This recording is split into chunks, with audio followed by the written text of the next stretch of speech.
Hello guys, welcome back to my YouTube channel. Ito nga pala si Kabarkada TV. Ngayon po ay nandito po kami sa likod ng bahay.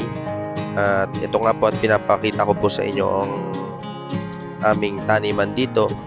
At ganito po kami rito sa may likod ng aming bahay. At ganito po ang aming buhay dito sa probinsya. At napakasimple nga lang po. Naglilinis po kami dito sa aming taniman kasi para meron naman po kami bagong itatanim at sa ganon at ang aming aanihin. At ngayon yan na nga po ay nililinisan na nga po namin ng gusto kasi nga baka magtag-ulan na naman at nang sa ganon hindi na siya tupuan pa ng mga damo.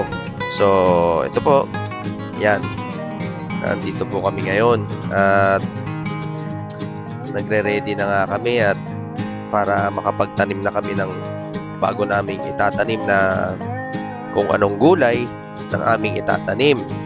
So yan guys, So sa mga kapwa ko, mga probinsyano diyan na mahilig po diyan magtanim at napakaganda nga po ng meron tayong taniman sa ating mga bahay.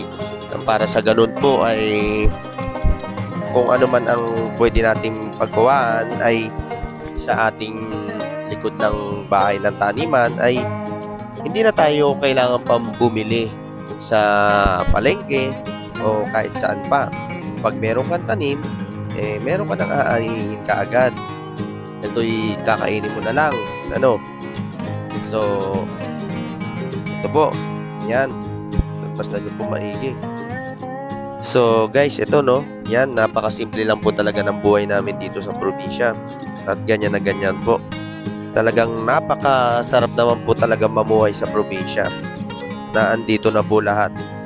Kumbaga may kasabihan nga tayo na napakadali mo lang kunin, lalo-lalo na pagka usapang pananim o kaya taniman.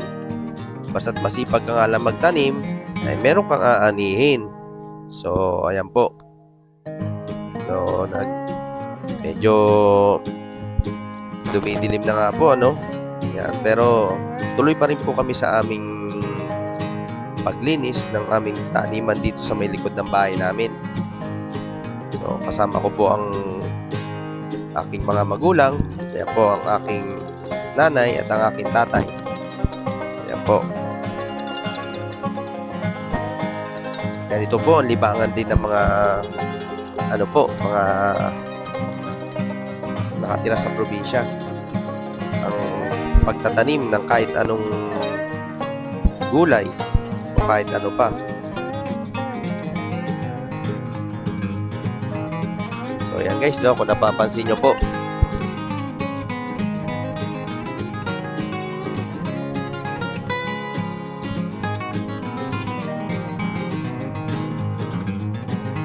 muli po, ito po uli si Kabarkada TV, Francis. At huwag niyo po kakalimutan mag-subscribe sa aking channel. Paki-like and share nyo na rin po. Maraming salamat po sa pagsubaybay po. Maraming salamat. Thank you.